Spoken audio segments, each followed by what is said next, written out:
নৱগঠিত বকো সমষ্টিৰ এইটো হল প্ৰথম ইলেকশ্যন।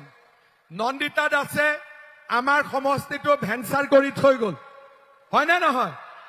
এতিয়া এই সমষ্টিটোক আমি নতুনকৈ নিৰ্মাণ কৰিব লাগিব। ইমান দিন নন্দিতা দাসে ৰাস্তা বনোৱা নাছিল, নন্দিতা দাসে পুখুৰী বনাই আছিলে ৰাস্তাৰ নামত, হয় নে নহয়? ৰাস্তাৰ নামত তেওঁ পুখুৰী বনাইছিলে, আমাৰ মানুহখিনিৰ খবৰ নলৈছিলে, এক অংশ মানুহকে তুষ্টিকৰণ কৰিছিলে। এতিয়া আমাৰ নৱগঠিত বড়ো সমষ্টিত এইবাৰ বিজেপি জিকিবই, বিজেপি জিকিবই। জিকিব নে নিজিকিব ৰাইজ? আপোনালোকে জিকাব নে নিজিকাব? এইফালৰ ৰাইজ জিকাব নে নিজিকাব? জিকাব নে নিজিকাব?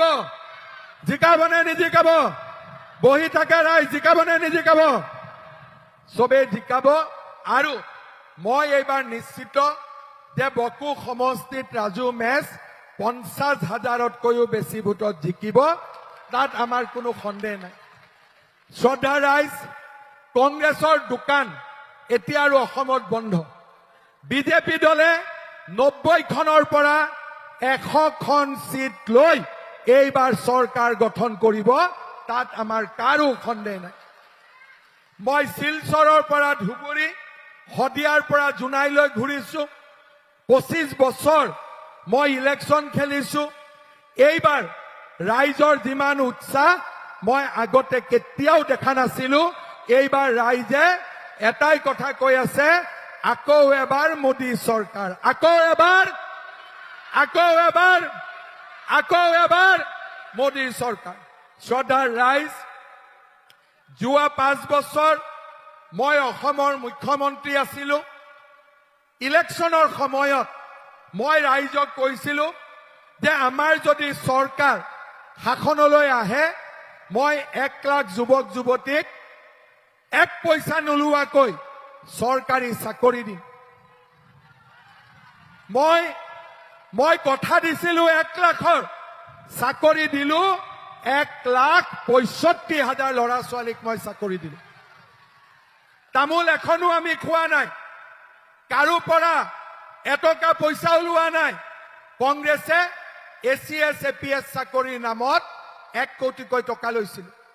কংগ্ৰেছ দলে অংগনবাদী কেন্দ্ৰৰ চাকৰিৰ কাৰণেও 2 লাখ টকাকৈ লৈছিল।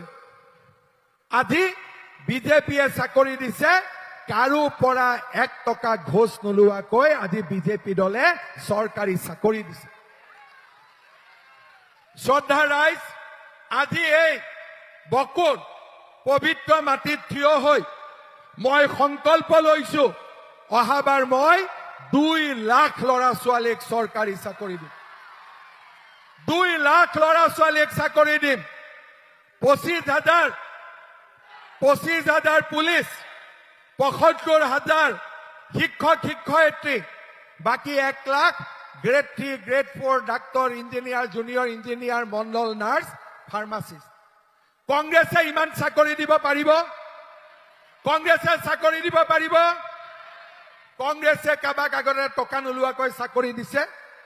টকা নোলোৱাকৈ কংগ্ৰেছে চাকৰি দিছে? বিজেপিৰ দিনত ৰিক্সা চালকৰ ল'ৰাই চাকৰি পাইছে, ঠেলা চালকৰ ল'ৰাই চাকৰি পাইছে, গাঁৱৰ ল'ৰা ছোৱালীয়ে চাকৰি পাইছে। আৰু এইবাৰো 2 লাখ চাকৰি আমাৰ দুখীয়া আৰু মধ্যবিত্ত পৰিয়ালে লাভ কৰিব, তাৰ মই গ্যাৰেণ্টি আজি আপোনালোকক দিব খুজিছো। কংগ্ৰেছে আমাক কি দিছিলে? ধুতি। কংগ্ৰেছে আমাক কি দিছিলে? ধুতি, লুঙি, ফুটা, কম্বল, আৰু কি এটা মিছ হৈছে, কি আৰু আঁঠুৱা। কি কি দিলে? ধুতি, লুঙি, কম্বল, সূতা, আঁঠুৱা। এইবাৰ কংগ্ৰেছৰ ল'ৰা ছোৱালীবিলাকে মোক কৈছে যে মামা এইবাৰ আৰু এটা নতুন বস্তু দিম।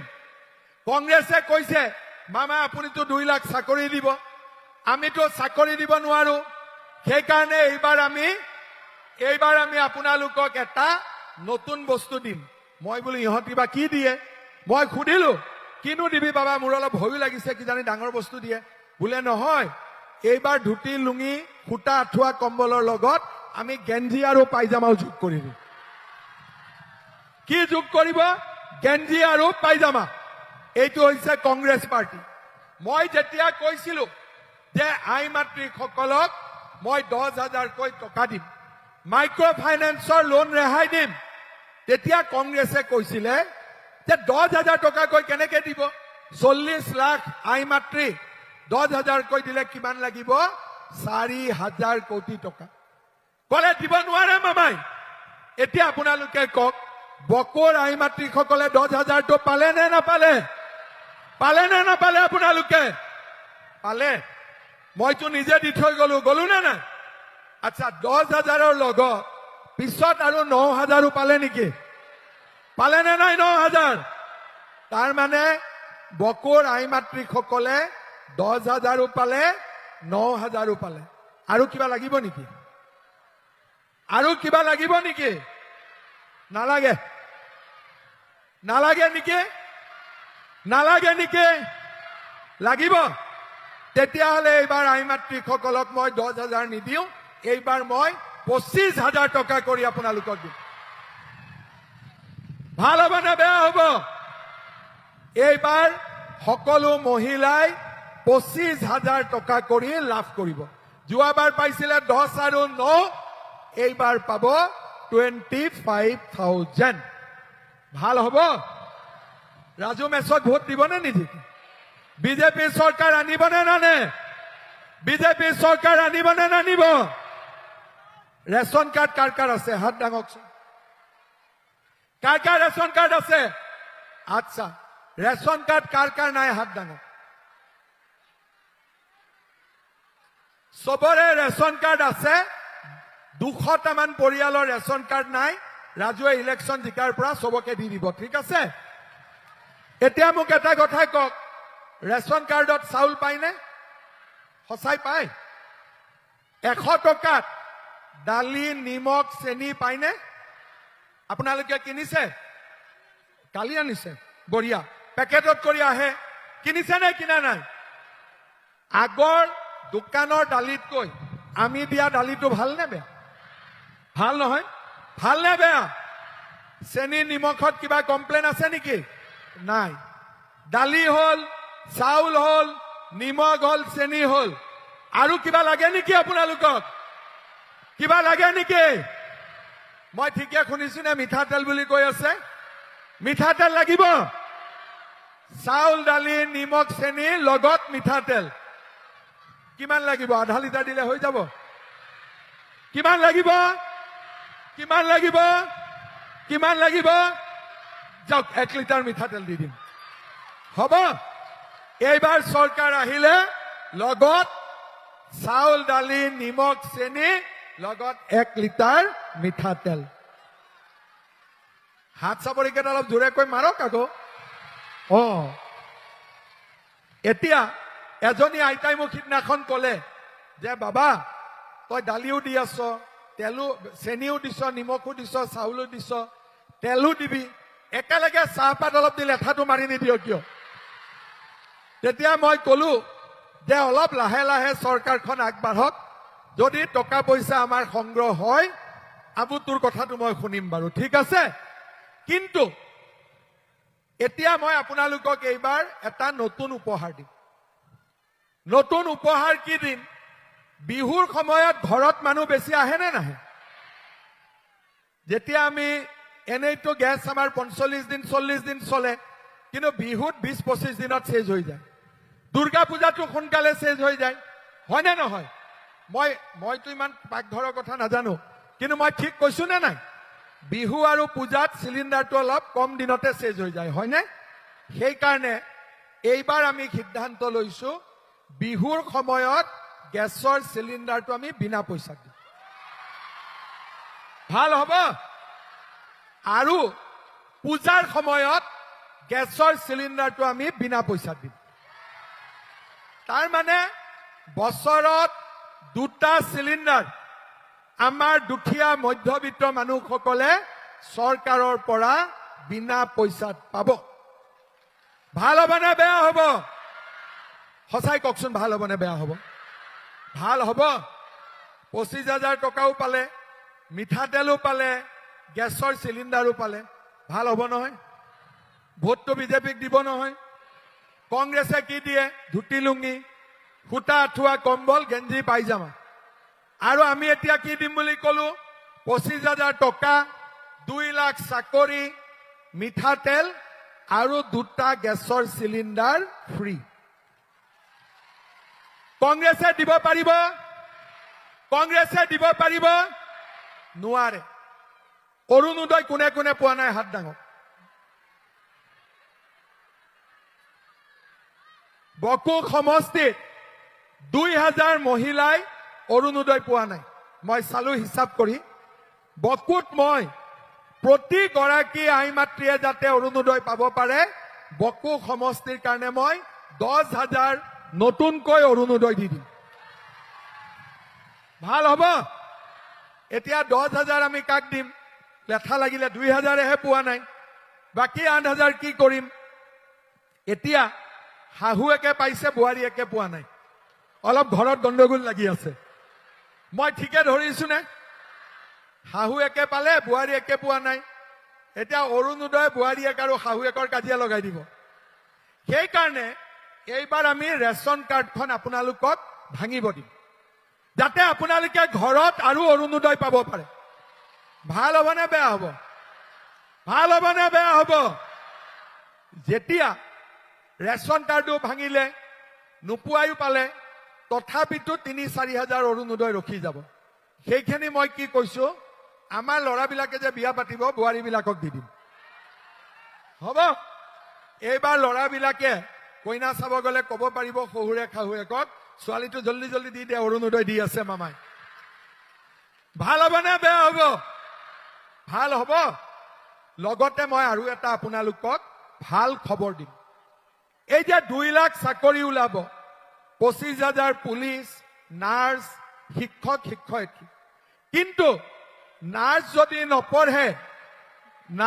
নপঢ়ে, নাৰ্ছৰ চাকৰিটো নাপায়। যদি টেট পাছ নকৰে, বিএড নহয়, শিক্ষক শিক্ষয়িত্ৰী নোৱাৰে। আমাৰ দুখীয়া ঘৰৰ মানুহে ইমান পঢ়াবৰ কাৰণে টকা পইচা ক'ত পাব? নাপায়। সেইকাৰণে বহুতে পঢ়া আধাতে বন্ধ কৰি দিয়ে। এইবাৰ মই আপোনালোকক কথা দিছো, চৰকাৰ হোৱাৰ পিছত ল'ৰা ছোৱালীৰ পঢ়াৰ দায়িত্ব দেউতাক মাকে ল'ব নালাগে, মামাই ল'ব। ভাল হ'ব নে বেয়া হ'ব? পুৰা দায়িত্ব মামাই ল'ব। ঠিক আছে? দেউতাক মাকে চিন্তা কৰিব নালাগে। সকলো ল'ৰা ছোৱালীক আমি চৰকাৰী পইচাৰে পঢ়াই আমি শিক্ষিত কৰিম। শ্ৰদ্ধা ৰাইজ, আমাৰ আৰু এটা 2 লাখ ল'ৰা ছোৱালীয়েতো চাকৰি পাব।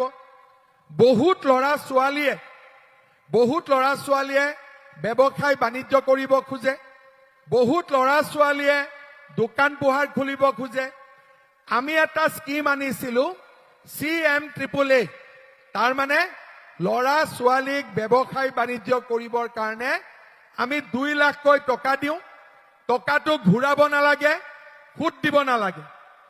বকো সমষ্টিৰ 1,000 ল'ৰা ছোৱালীয়ে এতিয়ালৈকে CMAAA পাইছে। এইবাৰ মই আপোনালোকক প্ৰতিশ্ৰুতি দিছো, বকোৰ 10,000 ল'ৰা ছোৱালীক মই CMAAA দিম। 10,000 ল'ৰা ছোৱালীক 10,000 অৰুণোদয়, 10,000 CMAAA, মহিলাৰ একাউণ্টত 25,000 টকা, মহিলাৰ বাবে 2টা গেছৰ চিলিণ্ডাৰ বিনামূলীয়া আৰু মিঠাতেল 1 লিটাৰ। ল'ৰা ছোৱালীৰ পঢ়ুৱাৰ দায়িত্ব মামাৰ। আৰু চৰকাৰী চাকৰি পাব 2 লাখ, CMAAA পাব 10,000। কংগ্ৰেছে ইমান কাম কৰিব পাৰিব? কংগ্ৰেছে এই কাম কৰি দেখুৱাব পাৰিব? বকো সমষ্টিৰ ৰাস্তা ঘাটো বহুত বেয়া হৈ আছে, কাৰণ নন্দিতাত আছেতো একো নবনালে, হয়নে নহয়? সেইকাৰণে বকো সমষ্টিত স্পেচিয়েলি মই 200 কোটি টকা দিম, যাতে ৰাস্তা ঘাটবোৰ বকোত আমি বনাব পাৰো। বকো সমষ্টি পিছ পৰি গ'ল। পলাশবাৰীত বিজেপি, গুৱাহাটীত বিজেপি, বকোত কংগ্ৰেছ থকাৰ কাৰণে আমি পিছুৱাই গলো। এইবাৰ বকো ৰাইজক আমি খুদে আৰু মূলে গোটেইখিনি ঘূৰাই দিবলৈ যত্ন কৰিম যাতে ডেভেলপমেন্ট হয় আমাৰ সমষ্টিটো আগুৱাই যায় মই মাত্ৰ এটাই ৰিকুৱেষ্ট কৰিম বিজেপি চৰকাৰ হ'বই 90 পৰা 100খন সিট পাবই কাৰণ ৰাইজৰ আশীৰ্বাদ আমাৰ লগত আছে মোৰ মাত্ৰ অনুৰোধ আমি বকুত যাতে ৰাজু মেছক 50,000 ভোটত জিকাই পঠাই দিম পাৰিম না নোৱাৰিম আমি পাক্কা পাৰিম মই চিন্তা কৰিব নালাগে আজিয়ে মই হিচাপত বকুটো লিখি ৰাখিম পাৰিম না নাই লিখি ৰাখিব বকু পাক্কা পাৰিম কোনো চিন্তা নাই একদম ভাবি চিন্তি কক বকুটো লিখি ৰাখিম নে ৰাখিম বকুটো লিখি ৰাখিম নে বকু লিখি ৰাখিম নে পাক্কা তেতিয়ালে মোৰ লগত কব ভাৰত মাতা কি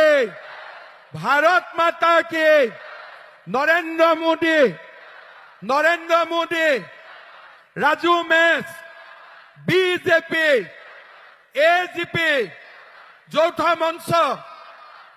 মঞ্চ বিপিএফ বকু ৰাইজ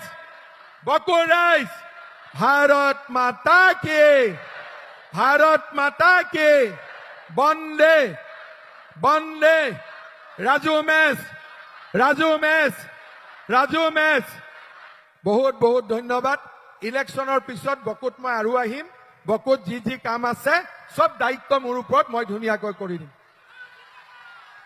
এবাৰ সমৰীয়া ক্ষেত্ৰটো আশীৰ্বাদ ল'ব আহিম আৰু আপোনালোক সকলোকে লগ পাম ঠিক আছে এতিয়া আমি কি কৰিম আকৌ এবাৰ মোদী চৰকাৰ আমি নাচিম না নাচো সকলোকে নাচিব লাগিব সকলোৱে ধুনীয়াকৈ ফূৰ্তি কৰিব লাগিব লগাই দিয়ক আকৌ এবাৰ মোদী চৰকাৰ